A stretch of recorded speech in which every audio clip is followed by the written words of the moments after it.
Assalamualaikum warahmatullahi wabarakatuh. Perkenalkan, nama saya Vestia Petriartanti dengan NIM 731142180. Saya berasal dari Fakultas Ekonomika dan Bisnis, jurusan Manajemen tahun 2020. Saya merupakan mahasiswa UNESGIAT 6 tahun 2023 dengan dosen pembimbing lapangan Dr. Rini Vidiani SH.M. Hum. Pada kesempatan kali ini saya akan menjelaskan mengenai digital marketing bagi UMKM. Dimulai dengan apa itu pemasaran digital? Pemasaran digital adalah cara memasarkan atau mempromosikan sebuah produk dan jasa menggunakan saluran digital, contohnya smartphone dan media digital lainnya.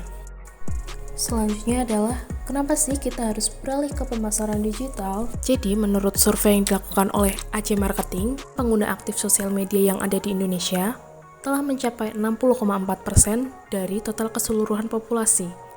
Sedangkan untuk pengguna internet yang ada di Indonesia telah mencapai 77% dari total keseluruhan populasi yang ada di Indonesia. Selain itu, pemasaran digital juga mendorong penciptaan suatu permintaan karena internet adalah medium interaktif yang dapat dijangkau banyak orang. Dan selain itu, saat ini internet merupakan bagian dari kehidupan kita. Selanjutnya, apa sih kelebihan dari pemasaran digital? Kelebihan dari melakukan pemasaran digital adalah yang pertama, dapat mengakses audiens secara global. Yang kedua, pengukuran kinerja yang lebih akurat. Yang ketiga, targeting yang lebih efisien. Yang keempat, biaya yang lebih murah. Yang kelima, dapat berinteraksi langsung dengan pelanggan. Yang keenam, dapat diakses 24 jam non-stop.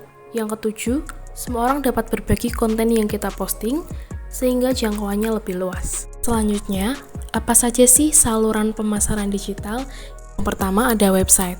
Website sendiri memiliki kekurangan dan juga kelebihan. Kelebihan website diantaranya, yang pertama dapat diakses semua orang, yang kedua kinerja situs dapat diukur, yang ketiga menyediakan fitur interaktif, yang keempat ketersediaan informasi 24 jam, yang kelima biaya relatif lebih rendah.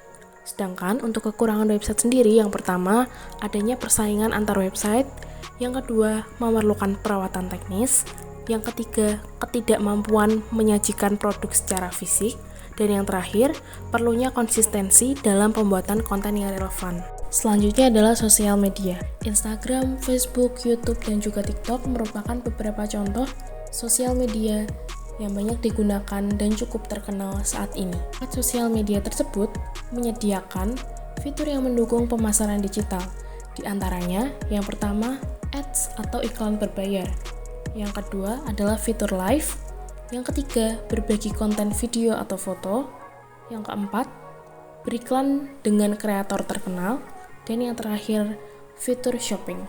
Konten marketing adalah pemasaran melalui media konten-konten yang biasanya mencantumkan informasi produknya, baik berupa manfaat, promo, dan hal yang lain. Lalu, konten marketing sendiri erat kaitannya dengan viral marketing. Viral marketing adalah strategi pemasaran di mana tujuannya adalah menciptakan efek domino di mana orang-orang secara alami berbagi informasi atau konten dengan orang lain sehingga pesan atau konten dengan cepat menyebar.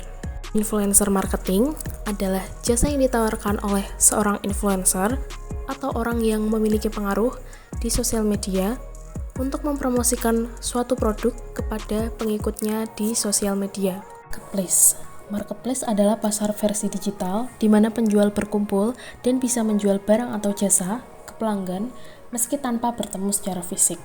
Salah satu contoh dari marketplace yang cukup terkenal saat ini adalah Shopee, Tokopedia, dan juga Lazada.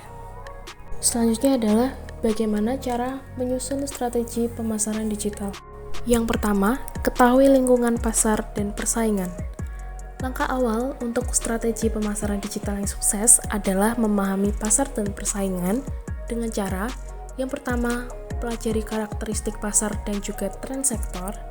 Yang kedua, melakukan analisis SWOT. Yang ketiga, temukan keunikan produk dan apa yang membuatnya istimewa serta berbeda dari produk lain serupa yang ada di pasar. Analisis SWOT. SWOT sendiri terdiri dari yang pertama, kekuatan atau strength. Merupakan kemampuan positif yang dimiliki suatu bisnis atau usaha yang memberikan keunggulan kompetitif. Yang kedua, kelemahan atau weakness merupakan kelemahan yang dapat menjadi hambatan bagi kinerja dan keberhasilan bisnis. Yang ketiga, peluang atau opportunities merupakan situasi positif di luar bisnis yang bisa dimanfaatkan, seperti contohnya tren pasar baru, dukungan kebijakan pemerintah, atau peluang kemitraan yang menguntungkan. Yang keempat adalah ancaman atau threats, adalah faktor-faktor di lingkungan eksternal yang dapat menghambat atau menimbulkan risiko terhadap kesuksesan dan stabilitas bisnis. Yang kedua, kenali target pelanggan dengan melakukan segmentasi. Segmentasi adalah proses mengkategorikan pelanggan menjadi segmen-segmen yang lebih kecil dan terdefinisikan dengan jelas. Tujuan dari melakukan segmentasi adalah untuk lebih baik memahami kebutuhan, preferensi, dan juga perilaku pelanggan agar strategi pemasaran dapat disesuaikan dengan lebih efektif. 6 jenis segmentasi pasar. Yang pertama ada geografis, mengkategorikan pelanggan berdasarkan batas-batas wilayah. Yang kedua demografis, membagi pelanggan berdasarkan data statistik tentang sekelompok orang. Yang ketiga psikografis, membagi pelanggan berdasarkan kepribadian. Yang keempat perilaku, berfokus pada bagaimana pelanggan bertindak.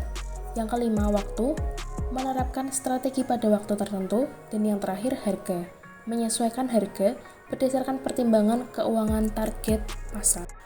Nomor 3, tentukan tujuan. Penting bagi suatu bisnis untuk menentukan tujuan bisnisnya. Salah satu contohnya dapat berupa mendapatkan klien baru, meningkatkan loyalitas pelanggan, atau meningkatkan kesadaran merek secara online. Lalu, dalam menentukan tujuan harus spesifik, terukur, dapat dicapai, realistis, dan dibatasi waktu. Contoh penerapan. Yang pertama, spesifik.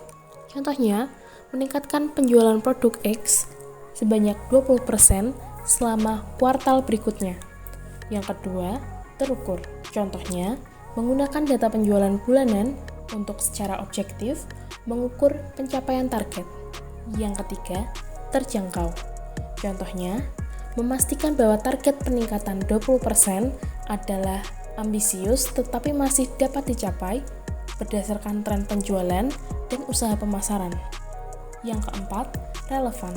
Contohnya, meningkatkan penjualan produk X secara langsung mendukung strategi pertumbuhan perusahaan. Yang kelima, dibatasi waktu. Contohnya, mencapai peningkatan 20% dalam penjualan produk X pada akhir kuartal berikutnya. Yang keempat, rencana inti, merupakan gabungan antara strategi dan juga kreativitas. Dengan melakukan langkah analisis sebelumnya, kita dapat mengetahui bagaimana cara mencapai tujuan bisnis dan bagaimana cara terhubung dengan pelanggan potensial. Setelah menetapkan strategi, maka gabungkan antara kreativitas dan strategi untuk mendapatkan pesan yang berkesan dan meninggalkan kesan mendalam. Contoh penggabungan strategi dan kreativitas adalah campaign yang dilakukan oleh Sasa. Sasa melibatkan konsumen dalam kreativitas produk dengan kampanye kreasi Sasa, di mana mereka dapat berpartisipasi dalam membuat kreasi dari produk Sasa tepung bumbu, sehingga hal tersebut dapat menciptakan keterlibatan dan kebanggaan dari konsumen. Yang kelima, penting bagi UMKM atau bisnis untuk memilih aplikasi yang tepat dalam usaha memasarkan produk mereka secara digital. Untuk Instagram, YouTube, dan juga TikTok umumnya lebih populer di kalangan pemuda dan juga milenial. Sedangkan untuk Facebook biasanya digunakan untuk berbagai kelompok usia, tetapi lebih dominan di kalangan pengguna dewasa dan juga keluarga. Yang keenam ada loyalitas, merupakan kesetiaan pelanggan terhadap merek. Ini mencakup perilaku konsumen yang secara konsisten memilih dan mendukung suatu merek atau produk secara berulang, bahkan ketika mereka dihadapkan dengan pilihan yang beragam. Loyalitas dapat timbul dari pengalaman positif, kepuasan, dan koneksi emosional antara merek dengan pelanggan. Yang ketujuh, penetapan anggaran. Penting bagi pelaku bisnis untuk menentukan anggaran pemasaran digital mereka dengan memprioritaskan kebutuhan seperti iklan berbayar, konten, dan alat pemasaran lainnya. Yang kedua, prediksi dampak platform berdasarkan karakteristik audiens dan fokus bisnis untuk alokasi dana yang lebih efektif.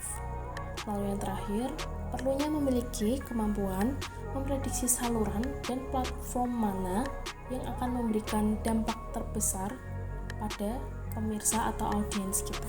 Yang kedelapan, manfaatkan teknologi.